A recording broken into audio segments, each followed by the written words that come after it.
दोस्तों नमस्कार, स्वागत है आपका परीक्षा खबरी में। 22 मई 2021 की महत्वपूर्ण खबरों को देखेंगे। दोस्तों, पृथ्वी एक अनोखा ग्रह है। यहाँ पे प्रकृति की वो सारी व्यवस्थाएं मौजूद हैं जो जीवन को, चाहे वो जिस प्रकार की हो, जीव जंतु हो, वनस्पति हो, कवक हो, यहाँ तक कि ऐसे प्राणी जो हमें दिखाई भी नहीं देते हैं, उनके भी रहने की सारी अनुकूल दशाएं यहाँ पर उपलब्ध हैं। यही कारण है कि ये प्रकृति की सारी व्यवस्थाएं मिल करके पृथ्वी को एक अनोखा ग्रह बनाती हैं। आज का दिन इस प्रकृति को धन्यवाद करने का दिन है कि हमें रहने के लिए एक ऐसा वातावरण दिया, ऐसा पर्यावरण दिया जहाँ पे हम सुख सुकून से, अगर संसाधनों का इस तरीके से बेजा इस्तेमाल न करते तो शायद बहुत ही अच्छे से ढंग से रह रहे होते। प्रदूषण और जलवायु परिवर्तन आदि समस्याएं, वायरस आदि की समस्याएं जो उत्पन्न हुई हैं, शायद ये उत्पन्न न होती। तो मानव कहीं ना कहीं अपनी ही करनी को भुगत रहा है। तमाम जो जैव विविधता में जो जीव जंतु पाए जाते थे, वनस्पतियां पाई जाती थी, मनुष्य के हस्तक्षेप के कारण वो धीरे धीरे विलुप्त होती जा रही हैं, जिसके कारण कि पृथ्वी का संतुलन जो है बिगड़ता जा रहा है। इसलिए तत्काल आवश्यकता है कि जैव विविधता की हम रक्षा करें, उसी की याद में और उसके लिए लोगों को जागरूक करने के लिए।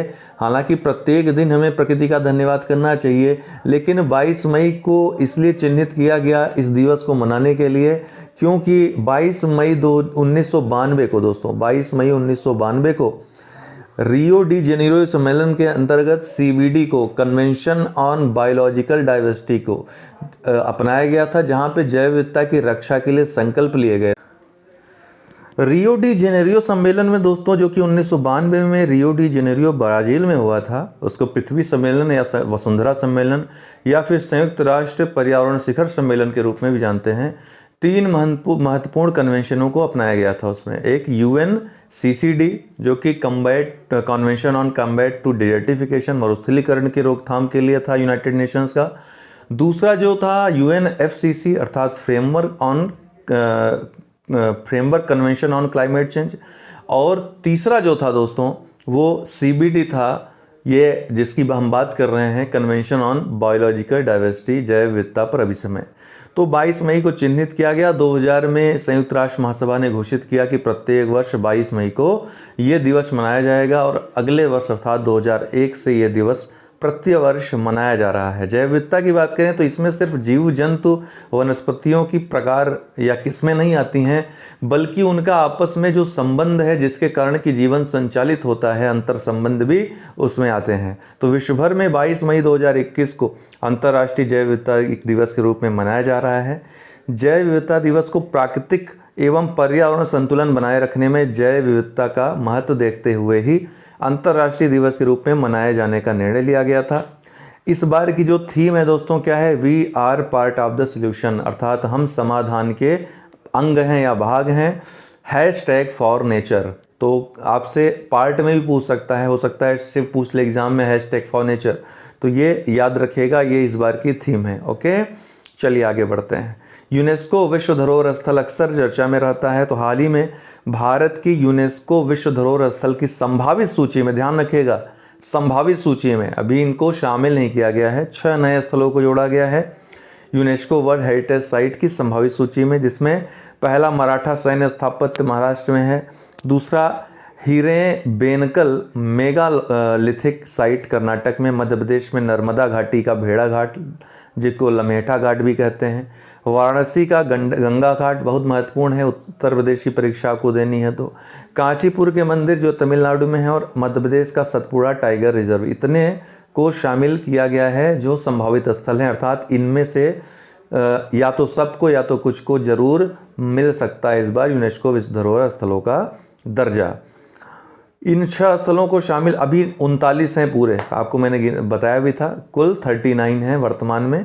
अगर ये जुड़ जाएंगे तो कुल कितने हो जाएंगे? 39, 6, 45 हो जाएंगे। इन 6 स्थलों को शामिल करने के साथ ही यूनेस्को विश्व धरोहर स्थलों की संभावित सूची में भारत के प्रस्तावित स्थलों की संख्या कितनी हो गई है? 48 हो गई है। तो प्रस्तावित स्थलों की संख्या 48 हो गई, ध्यान रखिएगा। इसके आगे इतने मतलब स्थल प्रस्तावित हैं, इनमें से किसी को मिल सकता है, अभी हाल ही में 6 को मिला है। इसके आगे की कार्रवाई की बात करें, महत्वपूर्ण इसलिए क्योंकि ये गंगा घाट वाराणसी का इसमें शामिल है। इसके आगे की क्या कार्रवाई होगी, तो ये प्रस्ताव 1 साल के लिए विश्व धरोहर स्थलों की संभावित सूची में रहेंगे। इसके बाद सरकार द्वारा यूनेस्को के लिए भेजे जाने वाली अंतिम फाइल में शामिल किए जाने वाले नामों पर निर्णय लिया जाएगा। मतलब 48 में से सरकार चुन करके कुछ को भेजेगी, कुछ को नहीं शामिल करेगी इसमें। विश्व धरोहर स्थल होते क्या हैं, तो विश्व धरोहर स्थल या विश्व विरासत स्थल वर्ल्ड हेरिटेज साइट को अंतर्राष्ट्रीय महत्व तथा विशेष सुरक्षा की आवश्यकता वाले प्राकृतिक अथवा मानव निर्मित क्षेत्रों या संरचनाओं के रूप में वर्गीकृत किया जाता है। इन स्थलों को संयुक्त राष्ट्र तथा संयुक्त राष्ट्र शैक्षणिक वैज्ञानिक और सांस्कृतिक संगठन यूनेस्को द्वारा आधिकारिक तौर पर मान्यता प्राप्त होती है। यूनेस्को विश्व धरोहर के रूप में वर्गीकृत स्थलों को मानवता के लिए महत्वपूर्ण मानता है, क्योंकि इन स्थलों का सांस्कृतिक और भौतिक महत्व होता है। विश्व धरोहर स्थलों की सूची यूनेस्को की विश्व विरासत समिति द्वारा प्रशासित अंतर्राष्ट्रीय विश्व धरोहर कार्यक्रम द्वारा तैयार की जाती महत्वपूर्ण है। ध्यान रखिएगा, प्रत्येक विश्व धरोहर स्थल जहां वह अवस्थित होता है उस देश के वैधानिक क्षेत्र का भाग बना रहता है और यूनेस्को इसके संरक्षण को अंतर्राष्ट्रीय समुदाय के हित में मानता है। विश्व विरासत स्थल के रूप में चयनित होने के लिए किसी स्थल को पहले से ही भौगोलिक एवं ऐतिहासिक रूप से विशिष्ट, सांस्कृतिक या भौतिक महत्व वाले स्थल के रूप में अद्वितीय, विशिष्ट स्थल चिन्ह अथवा प्रतीक के रूप में वर्गीकृत होना चाहिए। जैसे अशोक स्तंभ है, इस तरीके का होना चाहिए। रूस चीन परमाणु परियोजना अभी हाल ही में काफ़ी चर्चा में रही। न्यूज़ चैनल वालों ने एकदम हवा उड़ा दिया था, एकदम भयंकर हवा, कि अब तो परमाणु हमला कर देगा चाइना, इस तरीके का। खैर, वो बातें नहीं करेंगे। रूस ने चाइना में कुछ परमाणु परियोजनाएं जो है शुरू करने के लिए अभी हाल ही में समझौता किया है। आइए देख लेते हैं। चीनी राष्ट्रपति शी जिनपिंग और उनके रूसी समकक्ष व्लादिमीर पुतिन ने हाल ही में दोनों देशों के बीच परमाणु सहयोग को बढ़ावा देते हुए चीन में लगभग 3 बिलियन अमेरिकी डॉलर की लागत से 4 परमाणु ऊर्जा संयंत्रों के निर्माण हेतु अब तक की सबसे बड़ी परमाणु ऊर्जा परियोजना को लॉन्च किया है। पूछ सकता है ये रूस और चाइना के मध्य। तियानवान परमाणु ऊर्जा संयंत्र पूर्वी जियांगसू प्रांत के लियानयुंगगुंग शहर में स्थित है। चीन और रूस ने संयुक्त रूप से 4 परमाणु ऊर्जा इकाइयों का निर्माण करने के लिए जून 2018 में परमाणु ऊर्जा पर समझौतों के एक रणनीतिक पैकेज पर हस्ताक्षर किए थे। INS राजपूत, इसको 1980 में कमीशन किया गया था, अर्थात शामिल किया गया था नेवी में। अभी इसको सेवा मुक्त कर दिया गया, डीकमीशन कर दिया गया। तत्कालीन सोवियत संघ द्वारा निर्मित था, ध्यान रखिएगा। काशीन श्रेणी के विध्वंसक INS राजपूत को हाल ही में डीकमीशन किया गया है। रूसी निर्मित इस जहाज को 4 मई 1980 को कमीशन किया गया था। जहाज ने राष्ट्र को सुरक्षित रखने के उद्देश्य से कई राष्ट्रीय अभियानों में हिस्सा लिया है। इसने भारतीय नौसेना को 41 वर्षों से अधिक समय तक सेवा प्रदान की है। नासा और यूरोपियन स्पेस एजेंसी ESA का सोलर आर्बिटर अंतरिक्ष यान सोलर सिस्टम का अध्ययन करने के लिए इनके द्वारा सोलर ऑर्बिटर अंतरिक्ष यान भेजा गया था हाल ही में, जो कि चर्चा का विषय रहा। क्यों रहा? हाल ही में नासा और यूरोपीय अंतरिक्ष एजेंसी के अंतरिक्ष यान द्वारा सूर्य की सतह पर पहली बार सौर विस्फोट को दर्ज किया गया है। इन विस्फोटों को कोरोना द्रव्य उत्क्षेपण, कोरोनल मास इजेक्शंस, CMEs के रूप में जाना जाता है। नासा ESA का जो सोलर आर्बिटर अंतरिक्ष यान है उसके बारे में अगर बात करें तो यह यूरोपीय अंतरिक्ष एजेंसी और नासा के मध्य अंतर्राष्ट्रीय सहयोग से शुरू किया गया अंतरिक्ष अभियान है। इस अंतरिक्ष यान को फरवरी 2020 में यूनाइटेड लॉन्च अलायंस के एटलस 5 रॉकेट द्वारा केप कैनावेरल, जो कि फ्लोरिडा में स्थित है अमेरिका में, वहां से प्रक्षेपित किया गया था। समुदाय आधारित समावेशी विकास कार्यक्रम CBID, जैसा कि आप चित्र में भी देख रहे हैं, दिव्यांगों को सामुदायिक रूप से ये सुविधाएं उपलब्ध कराने के लिए समुदाय आधारित समावेशी विकास कार्यक्रम शुरू किया गया है। हाल ही में केंद्रीय सामाजिक न्याय और अधिकारिता मंत्रालय, महत्वपूर्ण है कि कौन सा मंत्रालय शुरू कर रहा है, द्वारा दिव्यांगजन पुनर्वास हेतु 6 महीने का समुदाय आधारित समावेशी विकास कार्यक्रम शुरू किया गया है। इसका उद्देश्य समुदाय स्तर पर जमीनी पुनर्वास कर्मियों का एक पूल बनाना है, जो आशा और आंगनबाड़ी कर्मियों के साथ दिव्यांगता से जुड़े विभिन्न विषयों का निपटान कर सकें और समाज में दिव्यांगजनों के समावेश में सहायक हो। कार्यक्रम इन कर्मियों के दक्षता आधारित ज्ञान और कौशल के आधार पर तैयार किया गया है ताकि सफलतापूर्वक अपना कर्तव्य निभाने में अपनी दक्षता ये बढ़ा सकें। इन कर्मियों को दिव्यांग मित्र कहा जाएगा जो सेवा में लगे रहेंगे।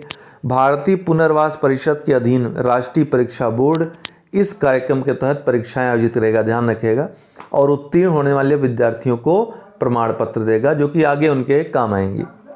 ब्लूमबर्ग बिलियनियर्स इंडेक्स, अरबपतियों की सूची ब्लूमबर्ग ने जारी की है। इसमें भारत के सबसे धनी व्यक्ति मुकेश अंबानी हैं, दूसरे स्थान पे गौतम अदानी हैं। तो अंबानी अदानी नाम भी काफ़ी चर्चा में रहता है।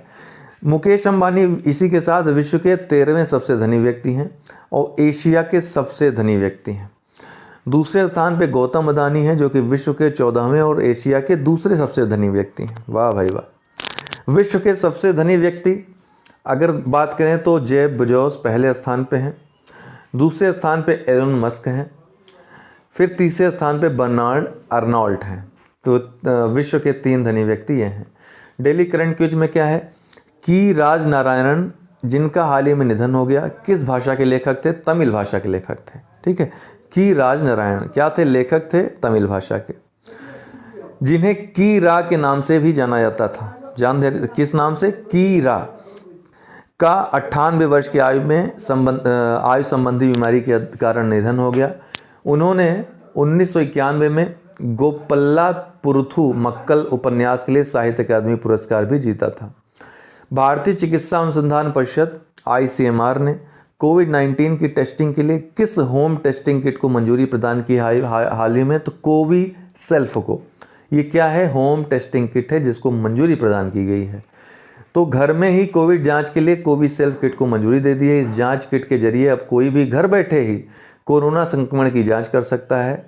देर आए थोड़ा सा, अब काफ़ी देर हो गई है, लाखों लोगों ने जान गंवा दी है। पहले ही हो जाता तो शायद कुछ चीज़ें और ज़्यादा सही रहती। कोविसेल्फ नाम की यह टेस्ट किट एक रैपिड एंटीजन टेस्ट किट है जिससे तुरंत ही घंटों में आपको जो रिपोर्ट है मिल जाएगी कि कोविड पॉजिटिव है या नेगेटिव है। ठीक है, तो हाल ही में किस देश ने महासागर की निगरानी करने वाली एक सैटेलाइट पृथ्वी की कक्षा में भेजी है? तो चाइना ने भेजी है। चीन ने हाल ही में नया सैटेलाइट लॉन्च किया जो समुद्रों और महासागरों की मॉनिटरिंग करेगा। इससे भविष्य में आने वाली समुद्री आपदाओं के लिए पहले ही चेतावनी मिल जाएगी। पिछले ही सप्ताह चीन का रोवर मार्स पर पहुंचने वाला दुनिया का दूसरा रोवर अर्थात दूसरा देश चाइना बन गया था अमेरिका के बाद रोवर पहुंचाने वाला, रोवर को चलाने वाला मंगल पे। ठीक है, ये हालांकि जो प्रश्न है महासागर में निगरानी करने वाली सैटेलाइट, ये महत्वपूर्ण नहीं है इतना, लेकिन जानते रहिए। ठीक है, करंट में न्यूज़ में रहता ही है। तो आज के लिए दोस्तों इतना ही, बहुत बहुत धन्यवाद। विभिन्न कोर्सेज हैं, प्रीलिम्स मुख्य परीक्षा के, टेस्ट सीरीज़ हैं, आंसर राइटिंग है, वैकल्पिक विषय हैं, उनसे जुड़ने के लिए अवश्य संपर्क करें। वैकल्पिक विषय संबंधित जो अभी डिमांड है वो केवल अभी मांग है, अभी उन पर अमल किया जाना बाकी है और काफ़ी समय लगेगा। हमारी डिमांड अभी पहुंचेगी, पहुंचने के बाद पता नहीं उसको स्वीकार किया जाएगा नहीं किया जाएगा। स्वीकार किया जाता है तो फिर उस स्तर पर काम भी होगा, फिर सरकार के पास जाएंगी चीज़ें, सिलेबस निर्धारित होगा, काफ़ी कुछ बातें होंगी इसमें। तो अभी सिर्फ डिमांड है, मांग है हमारी तरफ से। आप लोग भ्रम में मत रहिए किसी प्रकार की, न तो किसी को अफवाह फैलाएं इस तरीके का कि ख़त्म हो गया वैकल्पिक विषय, ऐसा कुछ नहीं है। सिर्फ हमारी मांग है अभी, ठीक है, जिसमें आपका सहयोग रहा तो जल्द ही अमली जामा भी इसको पहना जाएगा। बहुत बहुत धन्यवाद दोस्तों।